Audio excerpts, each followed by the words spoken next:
Then we'll move to the question number 7.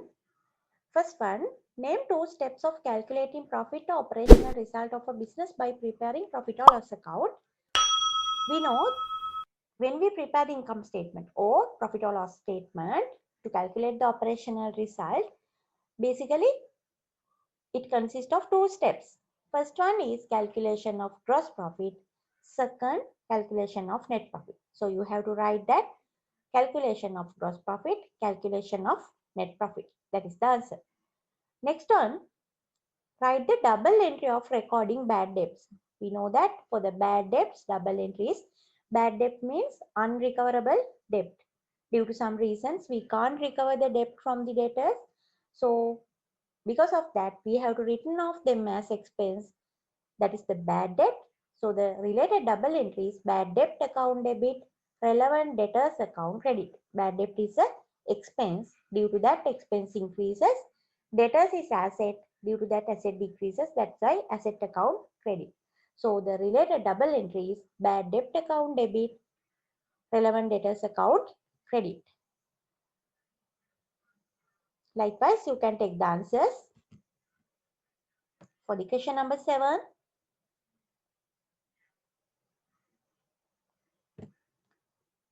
Bad debt account debit, debtors account credit. So we'll move to the second one. The information of Children Chairs manufacturing business for the month of January 2019 is given below. Production units 100. Look at the question very carefully. Direct expense 40,000. Transportation cost per unit 5,000. Production cost per unit 500. Keeps 25% profit margin on cost when deciding the selling price. So look at the required part. Total production overhead cost for the month of January 2019 and selling price per unit. So we'll see the first one, how to calculate the total production overhead cost. So we know this question related to the production cost statement. So according to that competency level, according to that unit, we know that primary cost and production overhead cost equals to total production cost. That means simply total production cost consists two things, basically primary cost and production overhead cost. Primary cost in the sense direct cost, direct labor, direct material and direct other. Production overhead cost in the sense indirect material, indirect labor and indirect other. Right? So here the question is to calculate the total production overhead. Total production overhead cost. Here, so you have to calculate the total production cost. Total production cost not given, but you can calculate. Number of production units 100. Production cost per unit 500. So 500 into 100, 50,000 is the total production cost.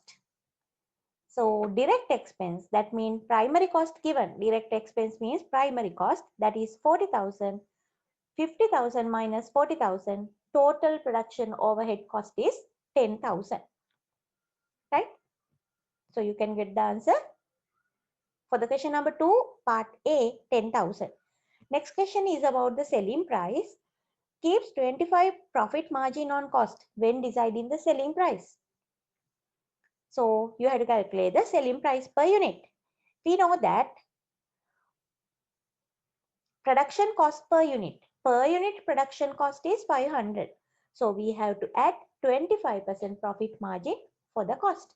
500 into 25%, that means 125,000. 125. So 500 plus 125, answer is 625. Or otherwise, you can directly calculate 500 into 125%. So you can get the answer 625. Next, we'll move to the very important part of the question number 7, that is about final accounts of sole trade businesses. Here you have to keep in mind the very important things. There are some very important points you have to keep in mind. First one, when you write the name of the statement, you can easily get 1 mark by writing the name correctly in the profit or loss statement and SOFP. Right? Here, When you write the name in profit or loss statement, you have to write the name as it is. First line, you have to write the name of the business. Second line, statement or account name, profit or loss statement. Third line, you have to write down the time period of the relevant statement. When you write the time period for the profit or loss statement, you have to use the word for the year ended. If you write this without that word, you can't get the half mark. So this is very important. Keep in mind that word. Then when you write the name for the SOFP, same pattern you have to follow.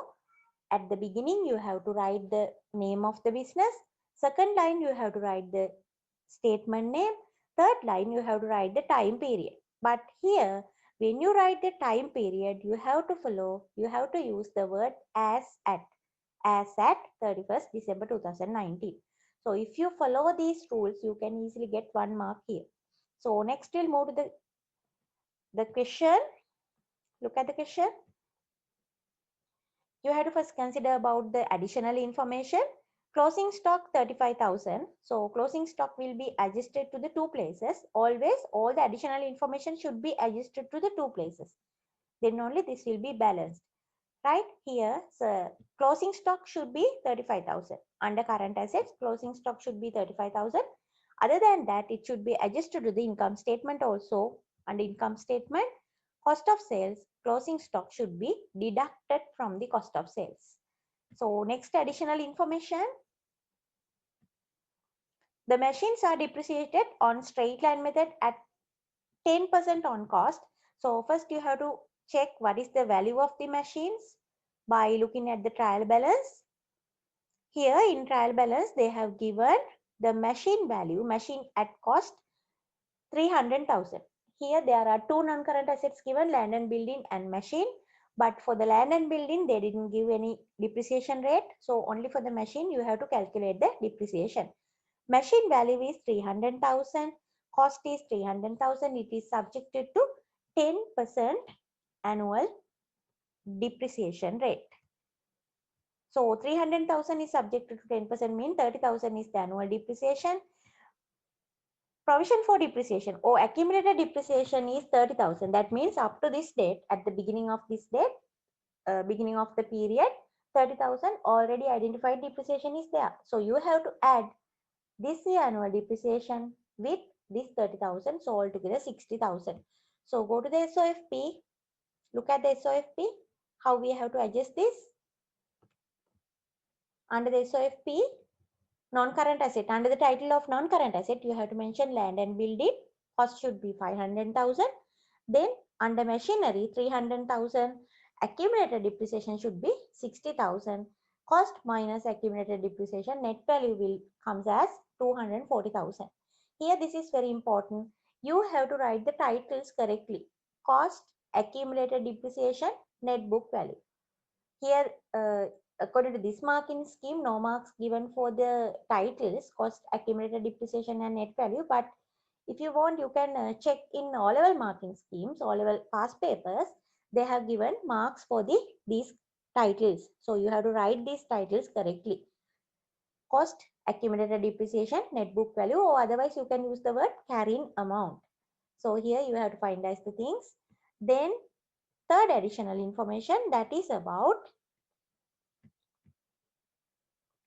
third one, written off 10% as bad debt from trade debtors. Debtors value, you have to check what is the debtors value given here. Debtors value is 15,000. 15,000 is subjected to 10% bad debt. So 15,000 into 10% means 1,500. So 1,500 should be identified under the income statement. Under the income statement as bad debt. Under distribution expenses, bad debt 1,500. Previously, that machinery depreciation also you have to record it under the administration expenses. Machinery depreciation 30,000 should be identified under the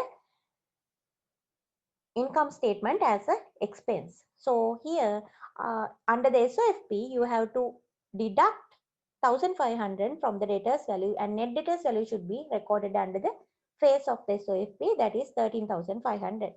Then directly you can record all the values given in the trial balance to the financial statements. Land and building machines we have already recorded. Third one also taken. Opening stock should be recorded under the cost of sales, 50,000. Sales 400,000 comes to the income statement. Purchases 120,000 comes to the income statement.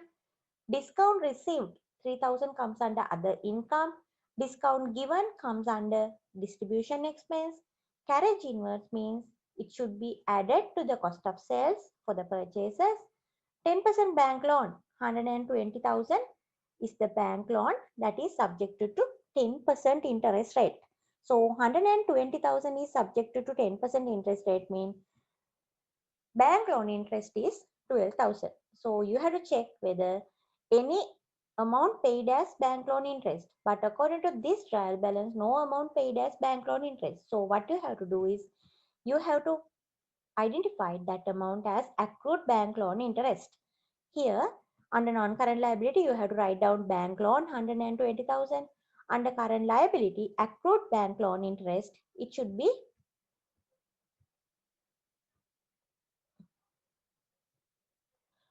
here bank loan interest paid only 6,000. 6,000 paid as bank loan interest. So that means another 6,000 should be accrued. Another 6,000 only accrued. So the accrued portion should be identified under the current liability. Here, accrued bank loan interest 6,000. Next one, and also the total amount should be identified under the financial expense of the income statement. Under the income statement, bank loan interest should be 12,000. After that, let's move to the other part of the trial balance. We have already identified under the bank loan, salary and wages comes under administration. Debtors we have already recorded. Creditors 12,000 comes under the current liability. Advertising expenses comes under the distribution expense. Loading expenses 2,000 comes under the cost of sales. That is purchase, loading charges of the purchase stocks. So it should be added to the cost of sales. Next on bank loan interest already we have adjusted. Electricity charges 5,000 should be adjusted to the administration expenses. Rates and insurance also same under administration expenses. Capital 465,000 comes under SOFP under the equity. Cash balance comes under the 9,000 comes under the current assets. So you can finalize the SOFP and income statement here. You can find out the cost of sales. Cost of sales comes as 143,000. Then 400,000 is the sales. You can find out the answer for the gross profit, that is 257,000. Then you have to add other income, only one other income available. So when you add the other income, the answer is 260,000. Then take the total of all the expenses, 65,500. Then next one, net profit. Here, very important, when you write the net profit, you have to write the term net profit transferred to capital account. Net profit transferred to capital account. I think by mistake, actually this is a printing mistake. It should be write as net profit transferred to capital account. Then only you can get the marks for the net profit. Even though your answer is here, answer should be 194,500. Even though your answer is correct, if you didn't write the term incorrectly, then you can't get the marks. So please write the title correctly. That is net profit transferred to capital account. Then we'll move to the SOFP.